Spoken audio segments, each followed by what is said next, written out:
Hello, hello, and welcome to episode 88 of Trails in the Pod. I'm Colin, that's Kevin. Is Taylor Swift community? Is my bank a good person? Is that corporation my friend? How am I driving? How does an engine work? How can a loving God create such agony? Are video game characters fascists? All of that and more will be discussed today in episode 88 of the Kaseki podcast, the best one out there, as we discuss the political radicalization and mysticism of Dieter Before Croy we and his discuss these spawn. very important questions, Kevin, I do have to ask you something as a friend because I recognize that what you have just read out loud is something that we call a meme format.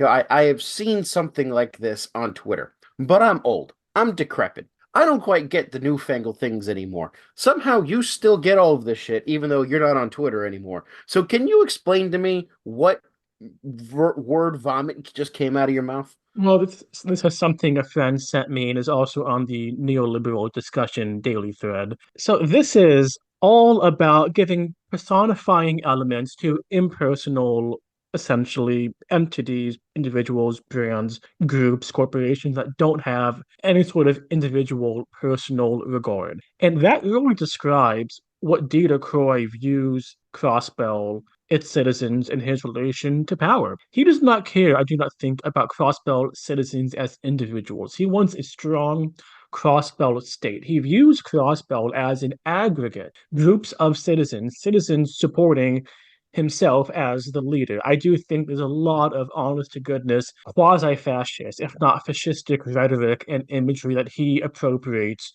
for his reinvention of Crossbell when he takes over supreme leadership. I'm not sure if I necessarily agree with what you said, but I think that it's a good transition. We talked a bit last week about this moment where Dieter Croy takes power as the first president of Crossbell without being elected.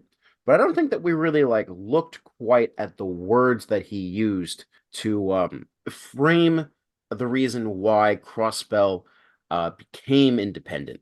And so I want to read them out for you, Kevin, and I want you to tell me, do you agree with these words? Are these words wrong? What's the force of them? Stuff like that. Do you agree to the proposal I just gave? Oh, I meant, do I agree with the sentiment behind the words? Like, I haven't heard them yet. Also that too, yeah. All right, I'm just going to read them out. Your consent is just assumed. You can edit that out if you want. So he says, quote, looking back at the history of misgovernment and secret feud between the two big countries, Erebonia and Calvard, the many cases of accidents with unknown cause within Crossbell in recent years is but a part of it, despite realizing that we carry the sins of deception and cowardliness for averting our eyes away till now. Let us rise now with courage and dignity. What do you think about this, the way that he's framing this? I want to analyze what kind of categories is he using. He's talking about historic resentments on the injured state, that is Crossbow. He's talking about how they've been weak. They need to be strong. He can make them strong. They've been humiliated. That's even worse than being weak and losing. They've been shown to be worth nothing. He talks about a national regeneration under his guiding leadership based on strength. No one will push them around anymore. I think this is adjacent, familiar, if not maybe quite the same, but I think we could argue, discuss with Mussolini's rhetoric on Italian irredentism, the mutilated victory after World War One. So my question for you then, Kevin, is wrong? Well, typically when we compare somebody to Mussolini, we're using it as a negative comparison, right? But I don't see anything particularly wrong with how Dieter Croy is framing the situation. He answered that question with a question. Do you think the narrative, the game, do they want us to agree with what's going on with Dieter's move? I think you could make the argument neither, maybe both ways, but I don't think it's black and white with what the game is saying. Or is it? No, I don't think it's black and white. I think the fact that the SSS is ultimately against Dieter Croy and the fact that Dieter Croy is allied with Ouroboros and all of this kind of thing does mean that the game wants us to be ultimately against him. But at the same time, it spent a game and a half showing us the injustice that Erebonia has consistently treated Crossbow with, and the same with Calvard. So it's kind of hard not to have sympathy for this particular talking point. Exactly. The game has spent so much time showing us Crossbow being taken advantage of by Calvin, but I think by especially Erebonia, that is not treated as a good thing.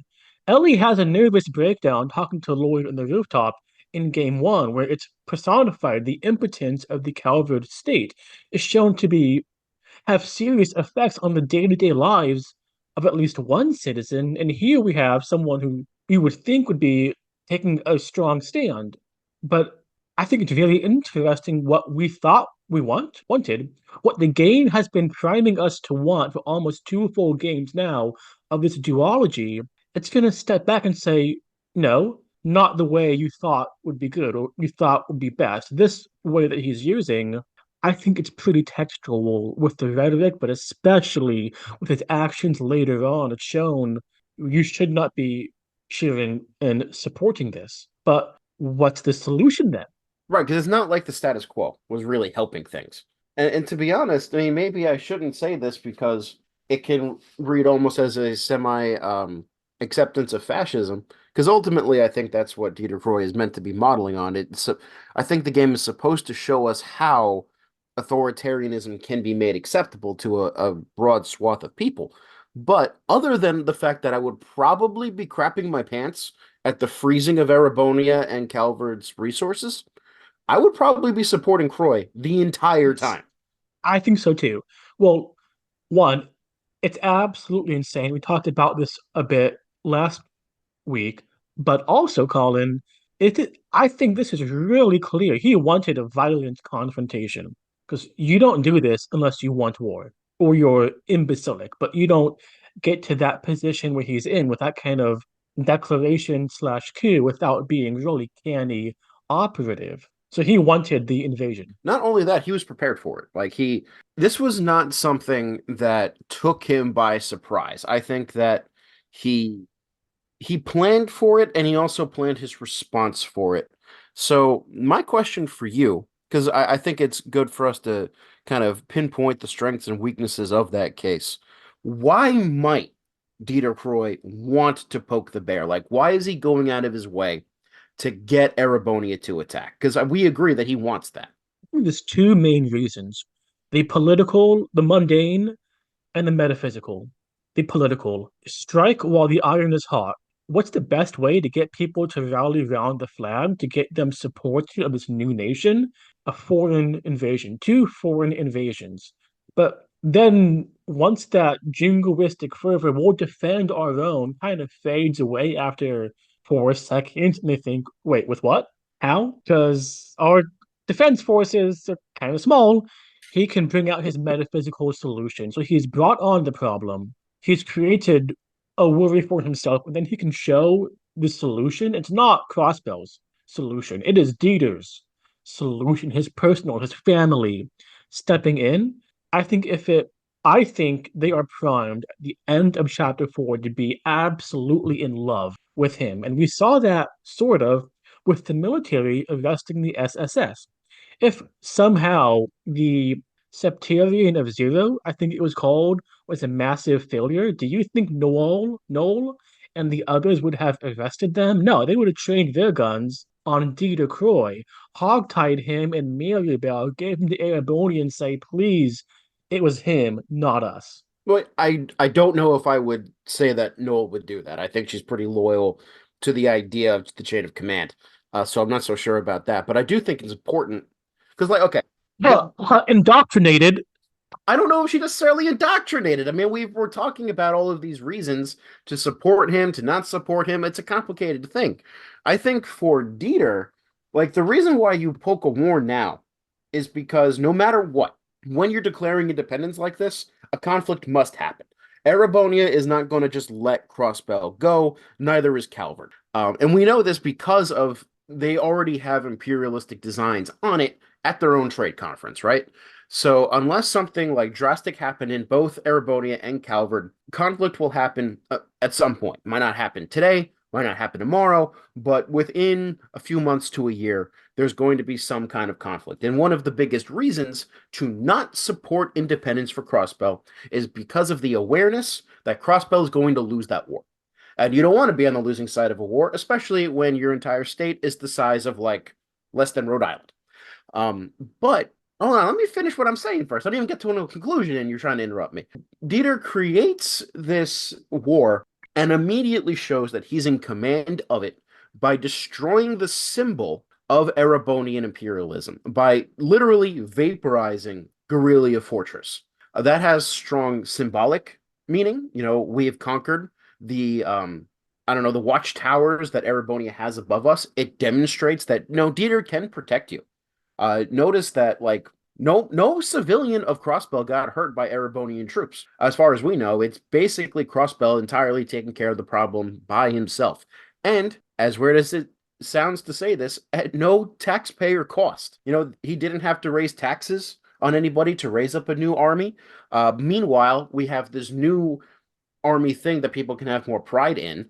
I think this is almost entirely dedicated towards consolidating domestic support. And I think, in terms of raw political calculation, he did a fantastic job. He had to exploit a child for it, but the child seems okay with it. I mean, we can talk about that morality, but so far he's doing a bang up job.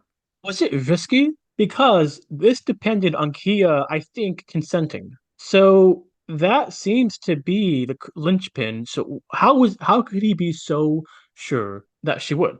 I mean, clearly they've been working on the consent problem for a while. You know, it's one of the reasons why I think that they went to Michelin. And so Dieter Croy already would have had that. Well, he would have known that it's in the works. To be fair, it's not like he already declared independence before that. So it is a bit of a risk that he needs to consolidate Kaya's support. Um, I think it's pretty clear. If this is a spoiler, tell me, and then we'll remove it from the episode. But I'm pretty sure Maria Bell reveals that the Croy family is connected to the DG cult. Am I right about that? Yes, you are correct. Yeah. So then they know what Kea is about and knows what resources are there. So that might be part of their long-term planning. Not to mention the fact that they are still allied with Ouroboros and the machines that Novartis provides. I mean, that is seems to be driven through Kia, but maybe without Kia's consent, they could still use that. We don't know about that. But Arian Road is certainly a So fantastic it was military a mind. gamble, At least we but a assume. pretty managed one. But also, Dieter seems the type to not be unafraid of gambling when it calls for it. Yeah, I would think so. And it paid off. We should talk a bit about what happens next, which I'm trying to remember what happens. Oh yeah, so the big reveal that happens here, because right now we've been kind of praising Dieter Croy, but something that we kind of talked around last episode is that, you know, Lloyd and the Scooby Gang, they meet with Lecter, they meet with Killica, all of a sudden to realize that yes, Ereboni is going to invade, and also they don't know where the Red Constellation is. The Red Constellation is not in the employ of Erebonia. It is actually in the employ of Dieter Croy. So, Kevin, what was going through your head when this came up? Because, in effect, the game confirms that Dieter Croy had the Red Constellation destroy his own city. Well, remember how I made a huge deal last week recording about how it was so obvious Arabonia was the sponsor for the Jaeger company, and anyone who couldn't grasp that was a moron with the well, Yep. And you told me to take it out of the episode, but I didn't. I well, kept it in. this goes to show my thing about Dieter Croy is not really, well, one, it is so hard to not call him Dieter LaCroix. He does not care about Crossbell as individual citizens. They can die, and that's, I think, pretty fine with him. And also, I want to say, I think this is the bloodiest game that we've seen so far. We've seen people who aren't like really bad villains in the end of the game boss fight dying. And I don't think we've really seen that for the most part in the Sky trilogy at all. No, we haven't. And honestly, I don't think we saw it that much in Zero either. In Owl, we've seen some terrorists be killed. We've seen um also some Defense Force people killed during their fight with the Jaegers. At least we assume that's what the blood means. Yeah, and I do think this fits. This is a seedier film noir-esque setting with Crossbell. We talked about this a couple of times before. It's grittier, it's less hopeful, and I think the political situation has really been on the decline from the beginning. What happened in the end of Zero was not that big a success point, I don't think, in terms of stable, healthy political culture. I mean, I do think that there's something to be said of everybody in Crossbell realizing at once that the current Speaker of the House was involved in a huge corruption ring, potentially caught in an Epstein-like situation, and then they cleared house and elected Dieter Croy as mayor. Obviously, Dieter Croy has his own problems, as we're discovering in this chapter, but from the perspective of Crossbell voter, he's like a reform ticket. And the fact that they could actually come together and vote for that shows somewhat of a healthy political system. Yeah, so there is that with what he presented himself as, but I think the major turning point would have been the trade conference if that had been able to go on successfully without the UDI, the Unilateral Declaration of Independence referendum that he announced after the attack. I think that would have been the instigator for a recovery of Crossbell's political culture towards a sense of stability they have not had for quite some time. But obviously, yeah, Well, also Crossbow needed to have been the ones to deal with the terrorists during the trade conference, and they couldn't. So why do you think that Croy unleashed Red Constellation on his own people? because if I can use a body politic metaphor, I think Croy saw the situation as a disease limb. Burn it off, use maggots, do extreme actions to save what you can to save the body as a whole. As a whole, he's a big believer, I think, in the greater good. So long as he gets the greater part of the good, I think he views himself and Crossbell's good as one and the same for noble and non-noble reasons. And it was the best way of doing it. I don't think he enjoyed doing it. The best, but hold on, but we're missing something. The best way of doing what? Because it's not like there are literally diseases that by killing the maggots, Red Constellation is getting rid of them. Like, what is he trying to achieve? Greatest sense of fear and uncertainty to allow his auto coup, his self coup, to be supported. Okay. And I would also add probably make Erebonia a suspect given their former contract with the Red Constellation. I don't think he enjoyed it. I don't think he's a sadist who enjoys the delights and pain of others, but I think he saw with his, according to his calculations, his ideology, how he views the world, this is the best, most direct way. So I'll do it. If there was a peaceful way, I think he would do that. He's not shying away from civilian casualties, even death and destruction, but he's not the type to go out of his way to do it. It's a really cold kind of mathematics. I mean, he kind of went out of his way to do this. There is a distinction between like Aryan Road and Dieter Croy, where Aryan Road looks upon this, understands what's happening, says that war is cruel, and doesn't do anything to stop it because that's not her role.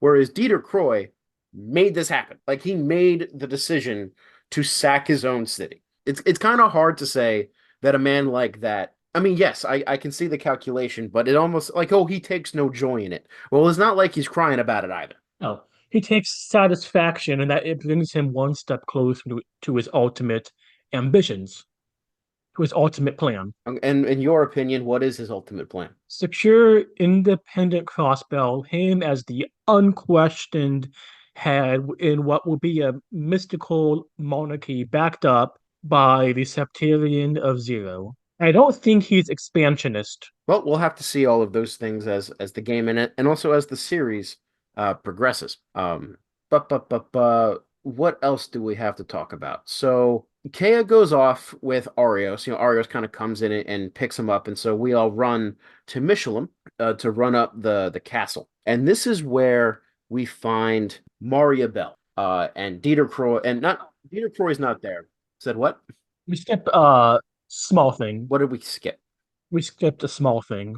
The realization Arios is not on the level. Yeah, I think once he comes and takes Kia, they're like, "Whoa, what the fuck?" Arios is not really with us. But already he was kind of like defense secretary, which was kind of like, huh, what happened here? But you're right. During the with the Bracer Guild, sometimes his reports wouldn't match up that nobody really questioned because he's Arios. He's doing so much. Of course, things are going to happen. We couldn't do this without him.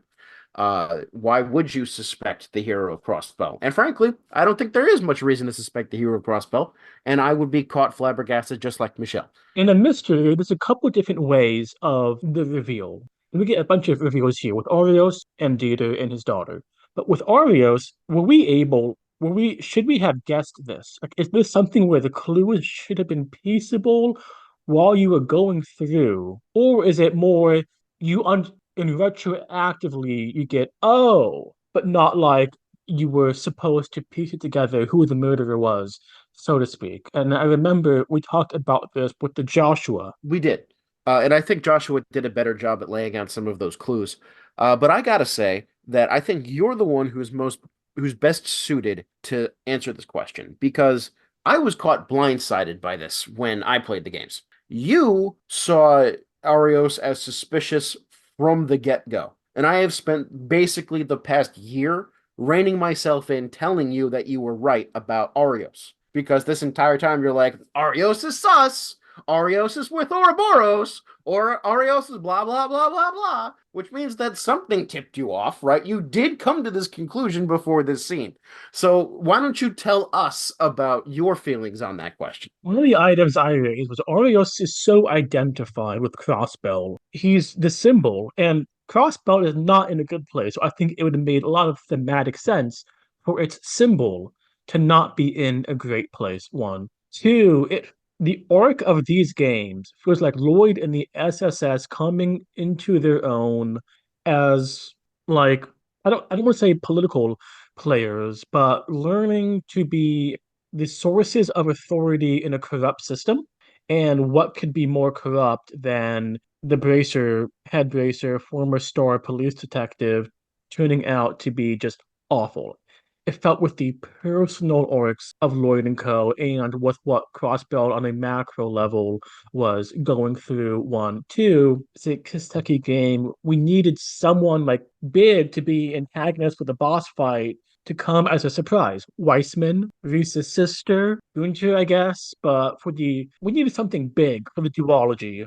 Well, Richard as well. So what I'm hearing from you is that your conclusion about this was not because of like hints laid in the story, but more because this is how a Kaseki plot is laid out, and we need somebody to fill this role, and Oreo seems the most likely to fill that role. Yes, but that is not a criticism by me. It's just when you play something intensely and talk about it intensely over more than a year, it's taking these two games, seriously. It's treating them as art worthy of sustained analysis for archetypes, for themes, thematic resonance, so on and so forth.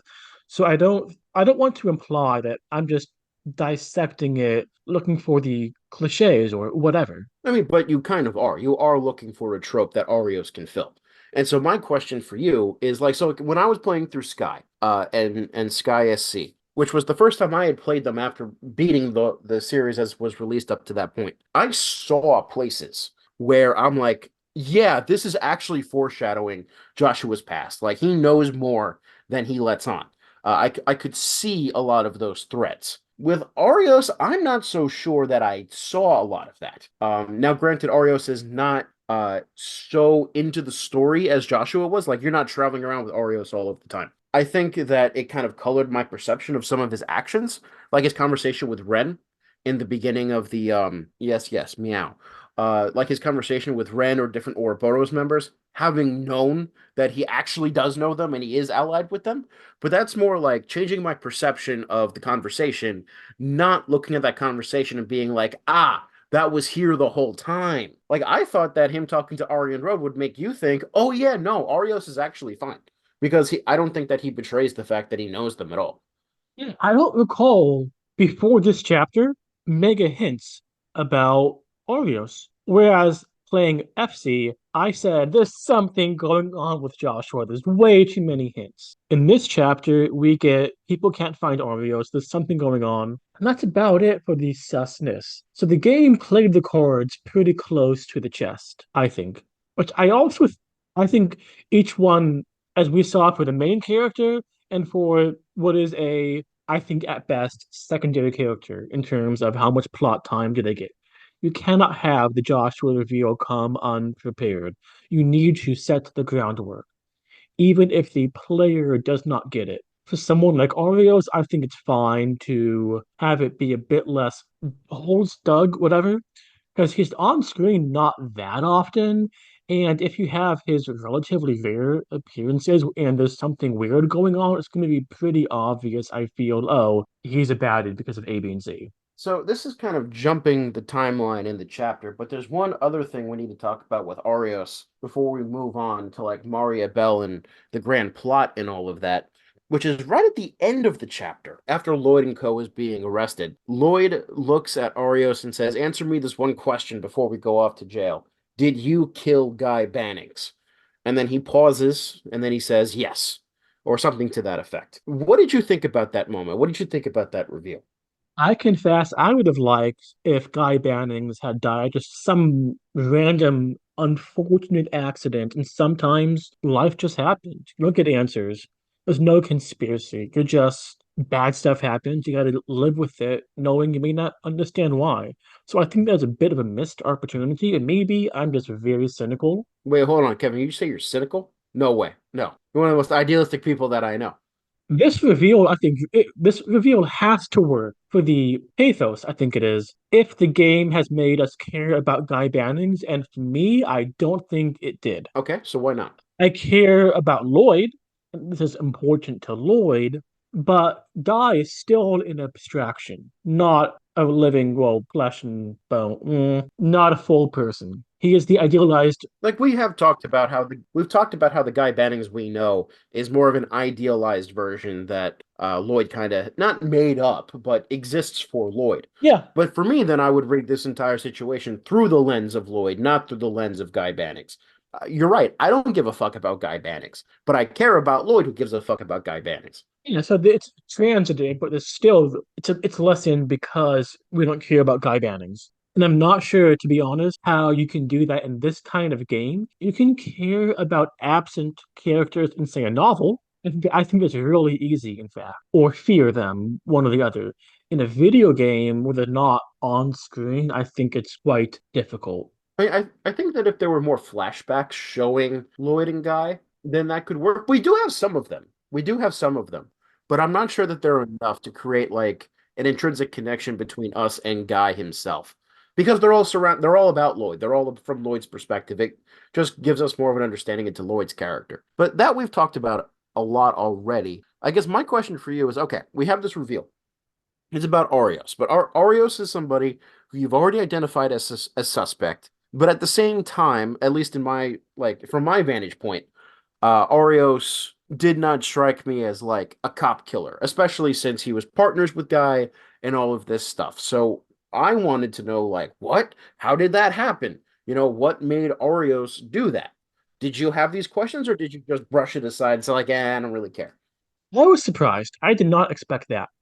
That it's so much more personal now between with Oreos and Lloyd, and also that colors all the interactions those two had throughout the past two games.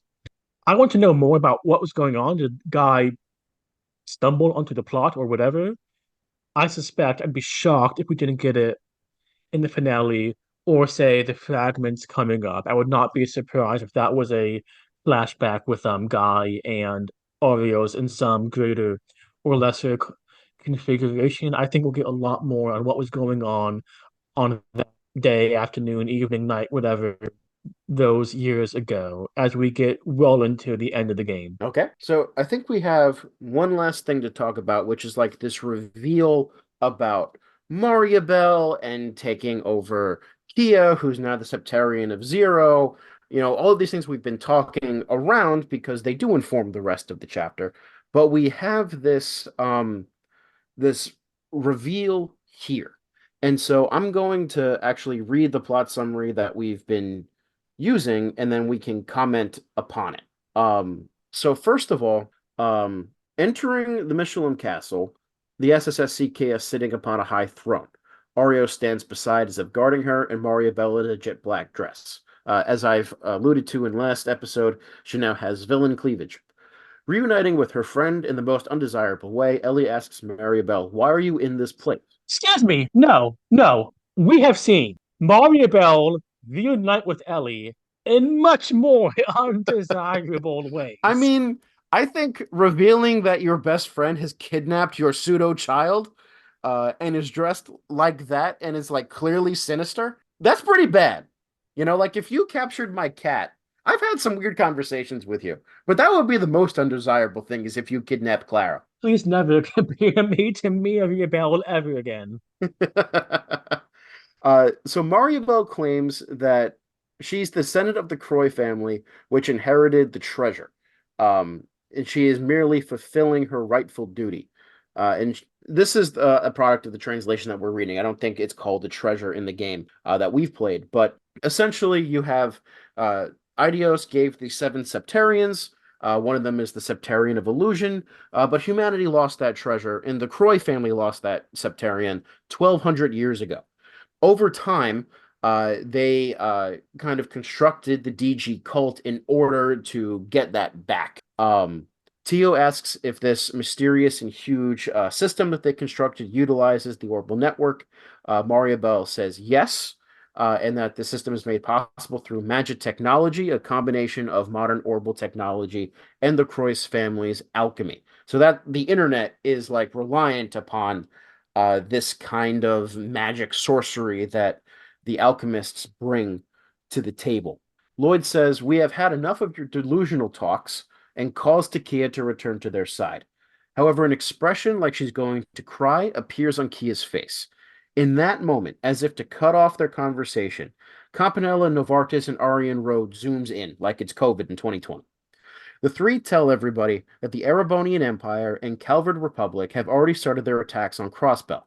The Imperial Army and the Republican Army are then displayed in the video feed. Dieter shows up and declares that the key to overturning the situation lies in Kia. Uh, Kia agrees that she's going to resolve it, and Maribel starts to chant. Then three bells kind of ring, and then there's some huge monster machines that Kia is able to take control of in order to like attack Erebonia and Calvard. So, Kevin, tell me a bit what you thought about this whole reveal in this setup, and then we can talk about the Arios fight after that. The combination of magic and technology, and it's been made clear how orbital magic is really not the best term for it. It's replicable, it's more scientific than magical. This is, I think, with the reference to the alchemy, one of the handful, relative handful of, yeah, this is magic confirmations we've gotten throughout the series so far, especially that's not in the hands of Ouroboros, which is mostly the repository for magic, I feel. That's interesting to go on. But it's interesting to say that because Ouroboros is also like the most technologically advanced. Yes. So that's that. One, two, I do like how they lost the Septarian. It wasn't in our family for 1,200 years. Now we've finally gotten, we're doing it now for some reason. It's like, oh shit, we got to get it back. And as soon as we get it back, we'll do the ritual. Not like, why didn't you do it 500 years ago? That we often see in this kind of stuff. Right. And like now they have created Kia. We know that Kia is a product of the DG cult. But now it's like the right opportunity, and we can understand why it's the right opportunity. Colin, I have a question. Oh no. What? Does the Septarian of Zero flow just through Kia or with Kia and an unidentified spirit? And the zero was with Kia, and the zero was Kia. For anybody wondering what the fuck we're laughing about, please read the first chapter of the Gospel according to John, and it will be made clear to you. But also, if you deny the filioque, there's going to be some schisms. I mean, look, I agree with that as a baptized Catholic. I'm surprised to have you as an ally in this fight. Well, I just wanted to make a joke about obscure early theology. If any, well, we don't have any rewards to give. How, okay, people who listen to us and talk to us on Twitter, how obscure do our references get? When we joke about the filioque, do you know what the fuck we're talking about? Please let us know. Alienism aside, wait, is Kia merely perfect or just divine? Filioque has nothing to do with Arianism. I mean, I don't think that she's merely perfect. She clearly has a human side to her, and we can get into Christological shit if we want, but we don't have to. She is making a decision. Like, she doesn't have to do this.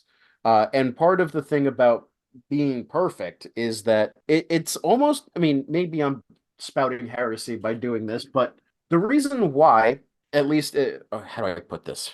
If something is perfect, there's only one outcome, right? Because the outcome's already been decided. There's one way that it's going to go. Kia has a choice, and she has to be convinced of this choice. And we can talk about as we go on about why she made this choice and if the choice was correct or not. But she's clearly making the choice in order to fight for Lloyd and Ellie and her family in Crossbell and all of that. There is the possibility that this is the wrong choice to make. And so I don't think that this means that Kia is perfect. It means that the ritual was successful. She's clearly some form of divine entity, septarian stuff. Uh, what's interesting is that it's an artificial one, right? This is not a septarian that's given to us by Idios. This is a septarian created by man. You know, if we're talking about human hubris or replacing of God, Kia is the prime example of humans challenging the power of Idios. And there's a meme that fits this. Okay. RIP to everyone killed by the gods for their hubris, but I'm different and better, maybe even better than the gods. But Tia's choice, I think, is fascinating because she does it, or Tia, well, one, how appropriate is it to refer to Kia as Kia after this transformation? That should we refer to her as Kia plus or whatever? Because her family is right there in front of her saying, "Don't do it." How did how was she convinced? Why is she going to do this to get the Septarian of Zero, to get the Gundam whatever, to go and destroy the Airborne and Calvert armies? What is she somehow now a big believer in realpolitik and Dieter convinced her using a force projection multiplier simulation of, if we can get this core off the board, that puts us in a good negotiating position at the peace conference in 2 weeks or whatever shenanigans. Like, why is she making the decision for her family, presumably, when her family is right there in front of her saying, don't do this decision? Well, I wouldn't say making a decision for her family because her family gets arrested right in front of her, right? She's making a decision herself, maybe because of her family, maybe not. This is something that I'm okay with telling you that we get more insight on later in the game. Well, only one part left of the game, Colin. So, Yeah, but I told you the finale's fucking long, so I wanted to let you know. yes.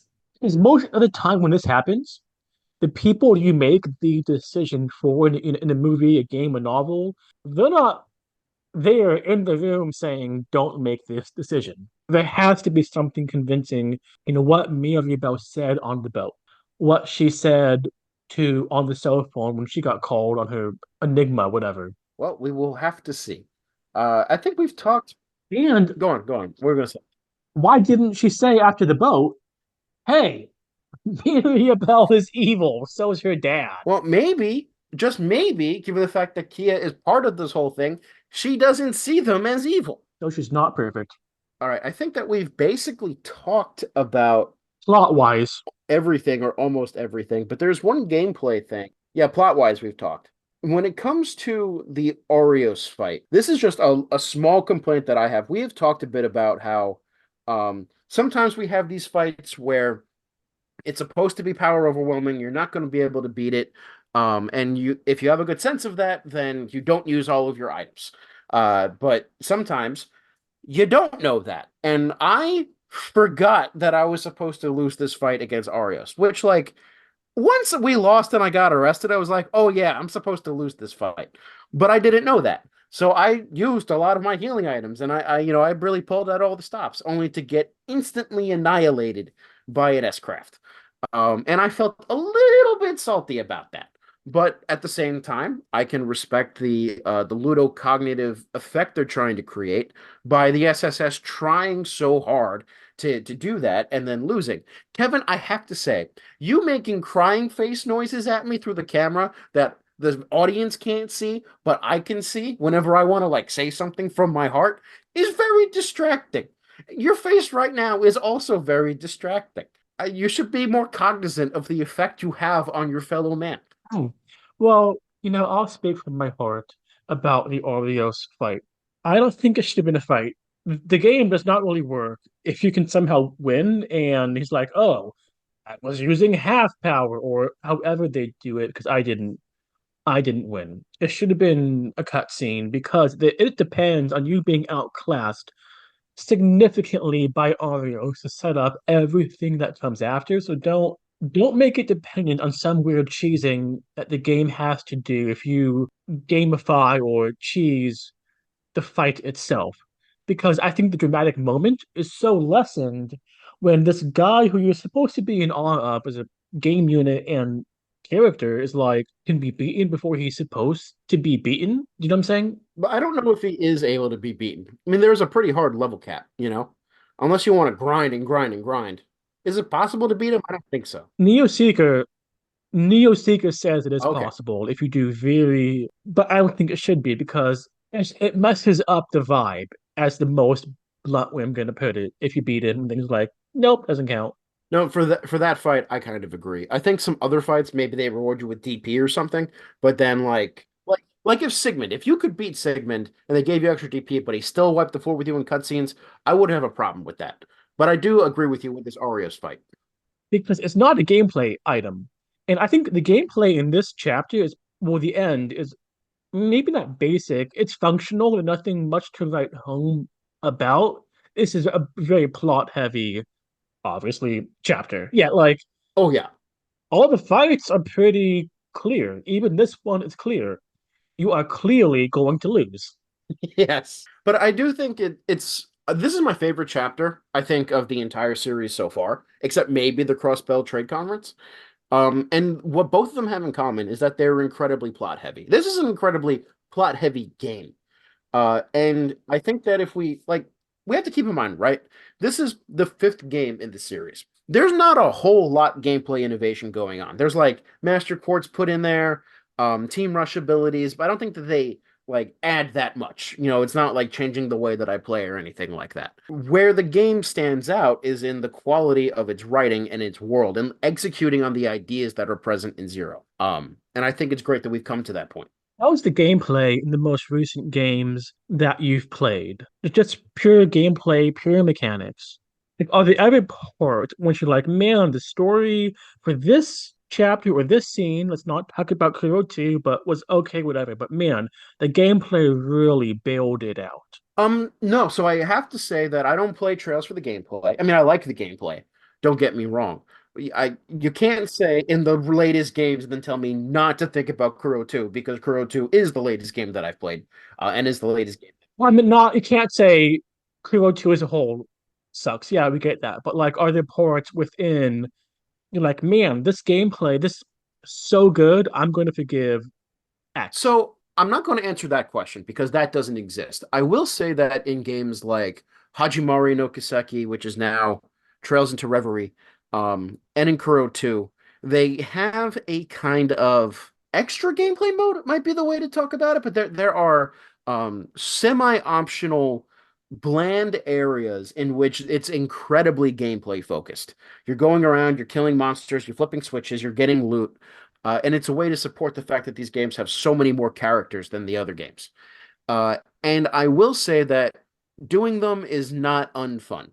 It's not the most fun thing you do in the world, but the gameplay is strong enough that, like, okay, I'll put on Meet the Press and do this for an hour while I'm listening to the news or something like that. And it's fine, I don't mind doing it. In fact, I should probably do the Kuro 2 post game at some point because that's what it is.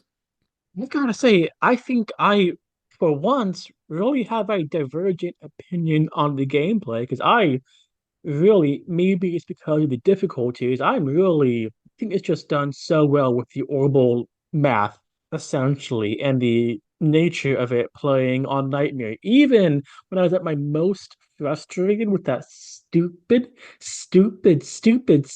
line into chapter three, I thought the actual gameplay in as a whole and for the Kiseki series is some of the best RPG gameplay I've yet seen with how it's done. No, I have to say the battle system is great, and I think part of the reason why I'm not like being so exuberant about it is that I've played this almost 20 times now, if you're counting all of the entries and then the replays. Like I know this system very well. It is probably my favorite JRPG battle system because it combines two things that I really like: spatial reasoning and turn management. You know, the breaking in at certain points in order to get this bonus here or delay the opponent there. I think that adds a really cool mechanic. The Kuro games kind of fuck with that, so we're going to have to talk about that when we get there. Um, Good news is that both Kuro Daybreak is I think out in English now, and Daybreak 2 has been announced for localization. So by the time that we get there, you don't have to play no English patches. But it's going to take us like 3 years anyway, so we'll see. But yeah, no, I mean I do love the gameplay. I'm just saying that from entry to entry, it doesn't innovate that much. They're far more Yeah. focused on plot, and I like the plot more than the gameplay. So, Kevin, we need to end this soon. But before we do, what do you think is going to happen? What predictions do you have for the finale? Because I think we're going to just combine fragments and finale. And finale will not come out next week. It's too long, and we got too much shit happening. But what do you think is going to happen in the finale? Noel is going to break us out. There's going to be some change of heart, maybe aided and abetted by Wazzy. We'll get Wazzy soon on in the finale. We'll find out what's Wazzy's deal because we don't know his deal yet. We know Dieter, Mirabelle, Kiev, sort of. Learn more on Wazzy. Maybe that's the fragments, but we get broken out of Bad Boy Jail by Noel. Maybe with Wazzy, we get something with Wazzy. We There's going to be a final dungeon, and those are last game. It was something that we had been known of before, maybe not seen. So, what's the final dungeon of this game? Maybe I think the battlefield. No, that was the final. No, the Star and Gazer Tower. I think was the final dungeon. Yeah, maybe the battlefield. We'll get Risha Mound. I'm guessing. So we have 4 4 plus 3 7. We get a bigger final party generally, but not too big. I would be very surprised if we saw anyone that we knew from the Sky trilogy. I don't even think Reese is gonna come and join us, but we'll see. We're gonna fight Dieter, Mirabelle, Oreos. Those would be the final bosses. I think Mirabelle or Dieter would be the final boss. There'll be a transformation. Maybe one like uses the essence of the other to get some true form. The game likes true forms in every boss fight, it seems. Kia's gonna Kia's gonna step in at some critical point, do something spooky, lose her silver hair, then become, I think, a girl. I think her arc will be becoming a girl that goes to Sunday school and has friends and is silly sometimes. I don't think it'll be the divine goddess. Should be human. But that means the Septarian of Zero was going to have to not be like that. Gundam was not going to stop them, so someone's going to win. I don't see Crossbow staying independent. So that, which is interesting because it won't be a happy ending politically. And I'm looking at the cover art of the Azure game, which I think I should have before now because that probably would have given me Major Richard and Bran in the third. There's nothing super out of the Okay. ordinary. So yeah, wait, let me see. So in the cover art, we have Lloyd, Noel, Ellie, Randy, Tio, I think Wazzy in the background, Dudley looking angry, and maybe Risha on the top right. I can't see for certain. My copy is in the other room, so I'm not going to go up and get it. I'm really looking forward to the end of the getting some answers. It'll be sad saying goodbye to the SSS. It's been a great duology. Yeah, I absolutely love this game, but let me tell you, you still got a lot of time left because there's a lot in the finale. I'm sure. We'll be back next time. Fragments, the finale, maybe Fragments Finale Part 1, we'll see. It really does depend on like how meaty Fragments is, and I really don't remember. Until then, I'm Kevin. That's Colin. See you next time. Thanks for listening, everybody. Bye bye.